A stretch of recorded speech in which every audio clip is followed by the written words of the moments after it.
आज की मुलाकात कार्यक्रम में मैं नवल किशोर शर्मा सीएससी उत्तर प्रदेश टीम से सीएससी के माध्यम से आधार सर्विस, जिसमें कि हमारे बीएलई भाई आधार यूसीएल क्लाइंट के माध्यम से आधार संशोधन का कार्य करते हैं। तो उसके बारे में विस्तृत जानकारी लेकर आपके समक्ष प्रस्तुत हुए हैं। आधार सॉफ्टवेयर में वो एक नया फीचर ऐड ऑन हुआ है। जैसा कि मैंने बताया, डॉक्यूमेंट अपलोड फीचर, इसका मेन मकसद यूआईडीआई के द्वारा एक नया सर्कुलर जारी हुआ है, जिसके माध्यम से जो भी आधार कार्ड प्रेजेंट टाइम में 10 साल से पुराने, मतलब रेजिडेंट ने अपना आधार आज से प्रेजेंट में 2022 चल रहा है, तो इससे पहले 10, 11, 12 में जो आधार बने हुए हैं, एक टेंटेटिव टाइम पीरियड दिया गया है कि 10 साल से पुराने जितने भी आधार हैं, और आधार बनने के बाद, मतलब रेजिडेंट का जब आधार बना और उसके बाद कभी भी उसने इस बीच इस टाइम पीरियड के दौरान कोई भी चेंजेस अपने आधार में डेमोग्राफिक से संबंधित, चाहे उसने अपना नाम हो गया, जन्म तिथि है, पता है, इस तरह का कोई भी चेंजेस अपने आधार में नहीं कराया है, तो इस प्रकार के सभी रेजिडेंट्स को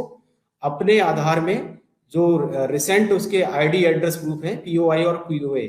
उनको अपडेट कराना मैंडेटरी यूआईडीआई के अनुसार कर दिया गया है। अब बात आती है कि हम लोग जो जो रेजिडेंट्स हैं उनके आधार कार्ड में डॉक्यूमेंट अपडेट किस तरह से कर सकते हैं। आधार कार्ड में डॉक्यूमेंट अपडेट करने के लिए पीओआई पीओए जो भी हैं आपको रेजिडेंट से आप लेने हुए हैं आपको, और आप चूंकि हमारे जितने भी बीएलई भाई हैं सभी ईसीएमपी क्लाइंट जो यूसीएल क्लाइंट है उसका यूज करते हैं। हालांकि यूआईडीआई ने दो ऑप्शन दिए हुए हैं कि रेजिडेंट्स अपने आप से भी कर सकते हैं, और हमारे जो भी नियर बाई आधार सेवा केंद्र हैं या फिर हमारे संशोधन केंद्र जो सीएससी के हैं उनके माध्यम से पीओआई और पीओए अपडेट करा सकते हैं। अब ये जो फीचर ऐड हुआ है हमारे ईसीएमपी क्लाइंट में, ये किस ऑप्शन में जाना है हमको और किस तरह से कार्य करता है, तो उसके लिए थोड़ा सा हम लोग समझ लेते हैं। हम लोगों को सबसे पहले हमारा जो यूसीएल क्लाइंट है उसमें ऑनलाइन डॉक्यूमेंट अपडेट पे जाना होता है, क्योंकि हमारे जितने भी यूसीएल क्लाइंट्स हैं, हमारे बीएलई भाई जो यूज करते हैं, तो सभी यूसीएल बीएलईज को ऑनलाइन डॉक्यूमेंट अपडेट पे क्लिक करके रेजिडेंट के आधार को एंटर करना होता है, और रेजिडेंट के बायोमेट्रिक कैप्चर करने के बाद में जिस तरह से हम लोग कोई भी डेमोग्राफिक अपडेट करते हैं, उसके नाम पता या जन्म तिथि चेंजेस में कुछ भी करना होता है, तो सेम उसी वे में आपको यहाँ पे आधार कार्ड एंटर करना है, और उसकी बायोमेट्रिक कैप्चर करने के बाद में जो भी उसके आधार में जो डिटेल होगी उससे संबंधित वो फैच होकर आपके स्क्रीन पे शो होने लगेगी। यहाँ पे एक चीज मेन आप लोगों को डॉक्यूमेंट अपलोड करते समय ध्यान देनी है। जब आप किसी भी रेजिडेंट का आधार नंबर डालने के बाद में उसकी डिटेल जब फैच होगी ऑनलाइन, तो आपको स्क्रीन पे जो डिटेल दिख रही होगी आपको सेम पहले तो चेक कर लेना है कि उसके आधार में आज की डेट में वही डिटेल है। और दूसरी चीज, डॉक्यूमेंट अपलोड करने से पहले ये मैंडेटरी है कि आप ये चीज चेक कर लें कि जो डिटेल आपके स्क्रीन पे दिखाई दे रही है, तो रेजिडेंट जो डॉक्यूमेंट आज की डेट में लेके आया है अपडेट कराने के लिए, उसका पीओआई है या फिर पीओए है, तो डेट ऑफ बर्थ हो गया, उसका नाम, पता, जेंडर, जितनी भी डिटेल डेमोग्राफिक डिटेल रेजिडेंट की है, जो डॉक्यूमेंट्स वो लेके आया है और आपको जो स्क्रीन पे शो कर रही है वो बिल्कुल मैच होनी चाहिए। अगर आपको लगता है कि कोई भी रेजिडेंट अपना जो डॉक्यूमेंट लेके आया है उसमें नाम में कुछ चेंजेस है या एड्रेस में कुछ चेंज है, उसकी डेट ऑफ बर्थ में कुछ चेंज है, और आपको जो स्क्रीन पे दिख रहा है वो कुछ और दिख रहा है, तो दोनों चीजें मैच नहीं हो रही हैं, तो इस केस में आपको डॉक्यूमेंट अपलोड नहीं करने हैं। अदरवाइज वो रिजेक्शन में काउंट होगा और आपकी जो ऑपरेटर आईडी है उस पर रिजेक्शन काउंट होंगे और वो सक्सेसफुल डॉक्यूमेंट अपलोड की उसमें नहीं जाएगा। तो इस कैटेगरी में फिर हमें रेजिडेंट को समझाना होगा या बताना होगा उसको कि आप जो डॉक्यूमेंट लेके आए हो उसमें आपकी जो डेमोग्राफिक डिटेल है, जो हमें आपके आधार से फैच होके ऑनलाइन डिटेल आ रही है, उसमें अंतर है दोनों में, इसलिए हम आपके डॉक्यूमेंट अपलोड नहीं कर सकते। अगर रेजिडेंट को जो उसके डॉक्यूमेंट में डिटेल है सेम उसके अकॉर्डिंग अपनी चीजें या अपना आधार को अपडेट करना है, तो उसके लिए हम फिर डेमोग्राफिक अपडेट जो नॉर्मल हम करते हैं उस फीचर पे जाकर उसका पहले डेमोग्राफिक अपडेट करना होगा, और डेमोग्राफिक अपडेट कर देंगे उसके रिसेंट डॉक्यूमेंट से, तो फिर डॉक्यूमेंट अपलोड भी नहीं, जो डॉक्यूमेंट अपलोड वाला फीचर है उसके उस प्रोसेस को हमें फॉलो नहीं करना है। तो ये चीज हम लोगों को ध्यान देनी है कि जो रेजिडेंट डॉक्यूमेंट लेके आया है, डॉक्यूमेंट अपलोड करने हम जब जा रहे हैं रेजिडेंट के, तो उसके आधार में जो आज की डेट में डिटेल है जब वो लेके आया है, वो प्रेजेंट टाइम में जो पीओआई और पीओए वो प्रस्तुत कर रहा है या जन्मतिथि से संबंधित जो डॉक्यूमेंट वो प्रस्तुत कर रहा है, उन डॉक्यूमेंट्स में जो डिटेल है आधार से बिल्कुल मैच होनी चाहिए, तभी हम डॉक्यूमेंट अपलोड फीचर पे जाकर उसके डॉक्यूमेंट अपडेट करेंगे। अदरवाइज उसको अगर जरूरत है अपने डॉक्यूमेंट को के अनुसार आधार को कराने की, तो फिर वो डेमोग्राफिक अपडेट जो नॉर्मल हम करते हैं नॉर्मली, उस फीचर के थ्रू उसका डेमोग्राफिक अपडेट हमें करना है। यहाँ पे एक चीज ध्यान देने वाली और भी है, यूआईडीआई के अनुसार जैसे हमें पीओआई पीओए और रिलेशनशिप प्रूफ हो गया या बर्थ से संबंधित जो डॉक्यूमेंट्स की लिस्ट हम लोग को शेयर की हुई है, तो यहाँ डॉक्यूमेंट अपलोड फीचर में यूआईडीआई ने नॉर्मली हम क्या करते हैं, अगर किसी को नया आधार बनवाना है या संशोधन कराना होता है कोई भी, तो संशोधन कराने से संबंधित जो डॉक्यूमेंट्स की लिस्ट है उसके अनुसार जो डॉक्यूमेंट वैलिड है उसको हम यूज करते हैं। और अगर किसी के पास कोई डॉक्यूमेंट नहीं, तो यूआईडीआई के अनुसार जो यूआईडी स्टैंडर्ड फॉर्मेट है, डिफरेंट डिफरेंट जो भी स्टेजेस बताई गई हैं कि गजेटेड ऑफिसर से करा सकते हैं, तो वो उस तरह से ग्राम प्रधान से करा देते हैं, विलेज पंचायत हेड है तो उससे कराते हैं। लेकिन यहाँ डॉक्यूमेंट अपलोड फीचर में आपको स्टैंडर्ड फॉर्मेट यूज नहीं करना है। यूआईडीआई के अनुसार स्टैंडर्ड फॉर्मेट का यूज हमें डॉक्यूमेंट अपलोड फीचर में बिल्कुल नहीं करना है। हम उस स्टैंडर्ड फॉर्मेट से जो डेमोग्राफिक डिटेल चेंजेस वाले ऑप्शन के थ्रू हम करते हैं, कोई भी आधार संशोधन का काम करना है तो स्टैंडर्ड फॉर्मेट का यूज किया जा सकता है, लेकिन डॉक्यूमेंट अपलोड फीचर पे आपको कोई भी स्टैंडर्ड यूआईडीआई का स्टैंडर्ड डॉक्यूमेंट यूज नहीं करना है। उस फॉर्मेट को हम इस फीचर पे यूज नहीं करेंगे। डॉक्यूमेंट अपलोड कर दिया, फिर उसके बाद में सेम जैसे हम लोग वेरीफाई करते हैं, ऑपरेटर हमारे वेरीफाई करने के बाद और लास्ट में पैक कोड जनरेट करके और पैक कोड वैलिडेट करने के बाद एनरोलमेंट स्लिप, ये जो भी ऑप्शंस होते हैं जो प्रोसेस है उससे गुजरते हुए लास्ट में हम लोगों का जिस तरह से डेमोग्राफिक अपडेट करते हैं, सेम उसी वे में जो रिसिप्ट निकल के एनरोलमेंट स्लिप आया उसको और हमने एनरोलमेंट फॉर्म दोनों को स्कैन करके उन्हें भी अपलोड कर दिया,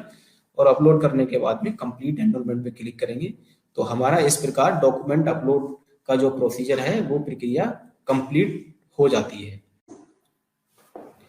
इसके अलावा सभी बीएलई भाइयों से अनुरोध रहेगा मेरा कि जो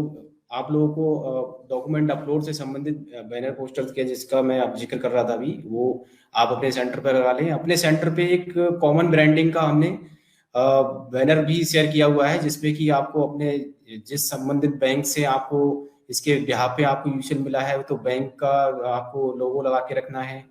सीएससी का लोगो लगा के रखना है, आधार से संबंधित जो ब्रांडिंग है वो आपको अपने सेंटर पे प्रॉपर मैनर में रखनी है, क्योंकि ब्रांडिंग नहीं रहेगी तो फिर लोगों को पता नहीं रहेगा कि आप क्या कर रहे हैं और किस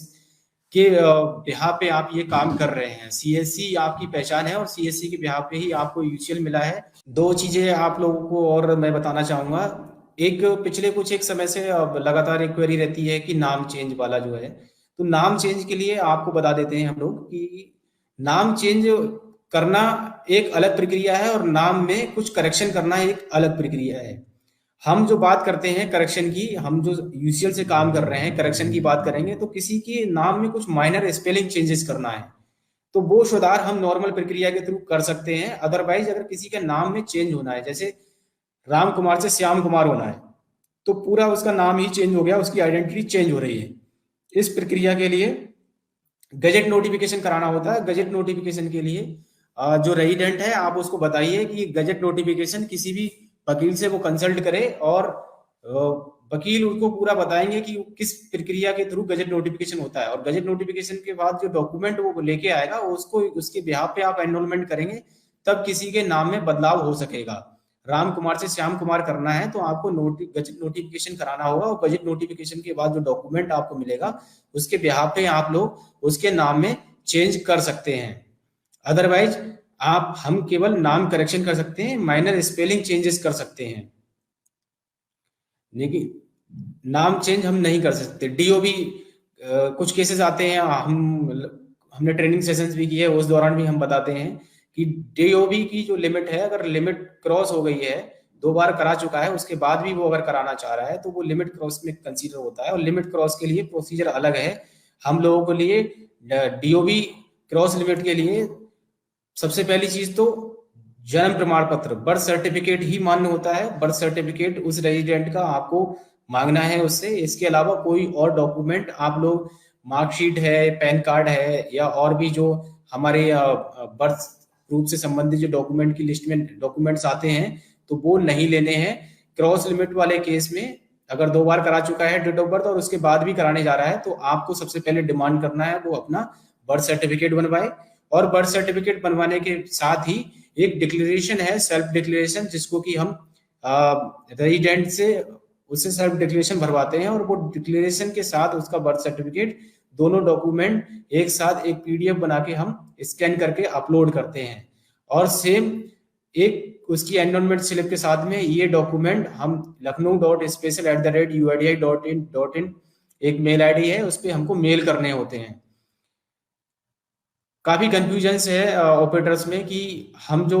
प्रक्रिया बताई गई है उस प्रक्रिया के तहत ही डेट ऑफ बर्थ करेक्शन कर रहे हैं क्रॉस लिमिट वाला, उसके बावजूद भी डॉक्यूमेंट रिजेक्ट हो जाते हैं। तो उसके लिए मुझे आप लोगों को बताना है कि हाँ बिल्कुल, चूंकि ये लिमिट क्रॉस एक नॉर्मल एनरोलमेंट नहीं है, ये एक अलग प्रक्रिया के तहत एनरोलमेंट हो रहा है। तो इसके लिए ये इस तरह के जो भी एनरोलमेंट होते हैं वो क्लाइंट के थ्रू या नॉर्मल प्रक्रिया के थ्रू रजिस्ट्रेशन एनरोलमेंट नहीं हुआ है, इसलिए क्लाइंट क्या करता है 24 घंटे के अंदर इस तरह के जो एनरोलमेंट होते हैं वो रिजेक्ट हो जाते हैं। ठीक है, इससे आपको बिल्कुल परेशान नहीं होना है। आप केवल प्रोसीजर फॉलो करिए जो आपको प्रोसीजर बताया गया है डीओबी क्रॉस लिमिट का। आपने डिक्लेरेशन लिया, बर्थ सर्टिफिकेट लिया, दोनों का पीडीएफ बना के अपलोड किया है, और साथ में इस पीडीएफ के साथ एनरोलमेंट स्लिप अटैच करके आपने सेम जो मेल आईडी लखनऊ स्पेशल है उस पर आपने शेयर कर दिया। ठीक, उसके बाद जो आप मेल करते हैं वो मेल आईडी से जब वहां पे क्यूसी टीम, यूआईडीआई की क्यूसी टीम उस मेल को चेक करने के बाद में उसकी क्यूसी मैनुअल क्यूसी होती है, तो मैनुअल क्यूसी करने के बाद में जो चीजें वेरीफाई करेंगे वो, और वेरिफिकेशन के बाद आफ्टर वेरिफिकेशन वो आपका जो पैकेट है वो जनरेट हो जाता है। ठीक है, तो हमें ये नहीं करना है कि हमने एनरोलमेंट किया और रिजेक्ट हो गया तो फिर से हमने उसका एनरोलमेंट कर दिया। आपको रेजिडेंट को बोलना है यूआईडीआई के अनुसार, जो कि 90 डेज का टाइम पीरियड है, लगभग 90 डेज के अंदर वो पैकेट जनरेट होगा। तो इस चीज से हमें विचलित नहीं होना कि हमने पैकेट जो डीओबी क्रॉस लिमिट वाला था वो किया और लेकिन वो रिजेक्ट हो गया, और हमने जो प्रोसीजर था उसको फॉलो ही किया था। काफी ऑपरेटर्स बीएलई भाई हमें मेल करते रहते हैं, क्वेरी भी करते हैं बार बार कि अब सर हम आपने जो प्रक्रिया बताई हुई है या फिर जो यूआईडीआई के नॉर्म्स है उसके अकॉर्डिंग हमने डीओबी क्रॉस लिमिट किया, जो करेक्शन था वो किया था, उसके बाद भी वो रिजेक्ट हो गया। तो पहला आंसर आपके लिए यह है कि हाँ वो रिजेक्ट होगा, क्योंकि वो नॉर्मल एनरोलमेंट नहीं है। वो दूसरा प्रोसीजर जो बताया गया है उसको, जो सेकेंड स्टेप है, जो मेल यूआईडीआई को प्राप्त होगा उस एनरोलमेंट के अगेंस्ट में, तो उस मेल के बिहाफ पे जो पैकेट क्रिएट हुआ होगा या पैकेट सीआईडीआर पे होगा उसको फिर वो उसको अप्रूव कर देते हैं। और इस प्रक्रिया में लगभग 90 डेज का टाइम पीरियड लगता है, क्योंकि जो मेल्स हैं वहां पे मल्टीपल मेल्स जाते हैं डेली, तो ये पॉसिबल नहीं है कि वो आपके विद इन, आपको लग रहा हो कि 7 डेज या 10 डेज या 15 डेज में वो मेल रीड आउट करके और आपकी क्यूसी हो जाएगी। तो वो एक टाइम टेकिंग प्रोसेस है, समय लगता है, लेकिन आप प्रोसीजर को फॉलो करिए और रेजिडेंट को बताइए ये चीज, जिससे कि रेजिडेंट्स भी आके आपसे आर्गुमेंट ना करें इस चीज पे। तो दो मैंने आपको चीजें बताई, एक तो नाम किसी का अगर चेंज होना है, नाम में बदलाव होना है, उसकी आइडेंटिटी, जो नाम है वो पूरा चेंज हो रहा है, राम कुमार से श्याम कुमार हो रहा है, राम बहादुर से राम सिंह होना है, या इस तरह के कुछ चेंजेस हैं जिससे कि वो अपने आप में जो फर्स्ट नेम है उसका वो पूरा चेंज हो रहा है। ठीक है, वो चेंज हो जा रही है उसकी आइडेंटिटी, तो हम लोग उसके लिए रेजिडेंट से गजेट नोटिफिकेशन कराने की डिमांड करेंगे, और गजेट नोटिफिकेशन जब वो करा के ले आएगा तो उसके बिहाफ पे हम उसका एनरोलमेंट करेंगे। डीओबी क्रॉस लिमिट के लिए भी आपको बता दिया कि डीओबी क्रॉस लिमिट की जो प्रक्रिया है उसमें आपको बर्थ सर्टिफिकेट ही लेना है पहली चीज तो, और कोई डॉक्यूमेंट जन्म तिथि से संबंधित कंसीडर नहीं करना है क्रॉस लिमिट में, और डिक्लेरेशन लेनी है, दोनों की पीडीएफ बना के आपको अपलोड करनी होती है, और उसके बाद में फिर उसको आरओ को भी मेल करना होता है अलोंग विद एनरोलमेंट स्लिप। और जैसे ही वहां पे आरओ के द्वारा वो मेल्स जो पहुंचते हैं उन मेल्स को वेरीफाई करके चेक किया जाता है, चीजें ठीक पाई जाती हैं, तो फिर वो एनरोलमेंट प्रोसेस कर दिए जाते हैं, वो जनरेट हो जाता है, उसकी जन्मतिथि अपडेट हो जाएगी। किसी के बहकावे में बिल्कुल भी नहीं आए। आप जो काम कर रहे हैं ईमानदारी से काम करें। आधार संशोधन के लिए 50 रुपीज ही फीस चार्ज लेनी है आपको, इसके अलावा कुछ और चार्ज नहीं करना है। अगर रही रेजिडेंट्स आपके यहाँ पे प्रिंट आउट आधार प्रिंट कराने आता है, तो जब उसका आधार कार्ड जनरेट हो जाएगा, प्रिंट जब वो निकलवाने आएगा, उस समय पे आपको वो फीस चार्ज करनी है प्रिंट आउट की। इसके अलावा आप मल्टीपल सर्विसेज करते हैं आप सेंटर पे, चूंकि जो हमारे जितने भी सीएससी सेंटर हैं उस पे और भी सर्विसेज डिलीवर होती हैं। आप कोई सर्टिफिकेट जारी कर रहे हो, आयुष्मान में उसको एनरोल कर रहे हो या कुछ भी कर रहे हो, तो रेजिडेंट को अच्छे से समझा के भेजें